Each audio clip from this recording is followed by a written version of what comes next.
Amaravati champions 2026లో మహిళా కబడ్డీ ఖోఖో పోటీలకు స్థానిక నరసరావుపేట రావిపాడు రోడ్లోని వాగ్దేవి డిగ్రీ కాలేజీ వేదిక కానుందని కళాశాల ప్రిన్సిపల్ కపిలవాయి రాజేంద్ర ప్రసాద్ తెలిపారు. యువతలో క్రీడా ప్రతిభను వెలికితీసి గ్రామీణ ప్రాంతాల్లో క్రీడల పట్ల ఆసక్తిని పెంపొందించాలనే ఉద్దేశంతో ఈ పోటీలు నిర్వహిస్తున్నట్లు కళాశాల సెక్రటరీ అండ్ కరెస్పాండెంట్ రాయల శ్రీనివాసరావు ఒక ప్రకటనలో తెలిపారు.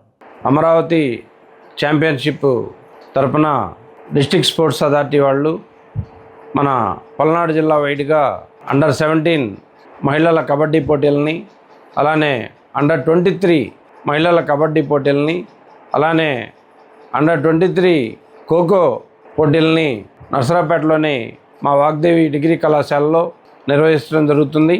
ఈ సందర్భంగా మరి పల్నాడు జిల్లాలో ఉన్నటువంటి 7 నియోజకవర్గాల నుంచి కబడ్డీకి సీనియర్స్ 7 టీములు, జూనియర్స్ 7 టీములు, అలానే ఖోఖోకి ఒక 7 టీములు, మొత్తం 21 టీములు మహిళా టీమ్స్ వస్తున్నాయి. కాబట్టి అందరూ కూడా మరి చక్కగా ఆడి వీళ్ళందరూ కూడా తిరుపతిలో రాష్ట్ర స్థాయిలో జరిగేటటువంటి గేమ్స్కి పల్నాడు జిల్లా నుంచి ఆడబోతూ ఉన్నారు ఈ సెలెక్టర్స్ అందరూ.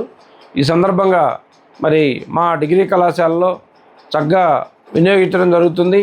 అందరూ కూడా మరి దీన్ని వీక్షించదలుచుకున్న వాళ్ళు రేపు శనివారం ఉదయం 10 గంటలకల్లా ప్రారంభమవుతుంది, సాయంత్రానికి అయిపోతాయి. కాబట్టి అందరికీ తెలియజేస్తున్నాం, వాగ్దేవి విద్యా సంస్థలు అంటే క్రీడల్ని ప్రోత్సహిస్తుందనే దానికి ఇదొక నిదర్శనంగా చేస్తూ ఉన్నాం. అలానే మరి ఎన్నో ఈవెంట్స్, ఎన్నో జాబ్ మేళాసు వాగ్దేవిలో కండక్ట్ చేస్తూ ఉన్నాం.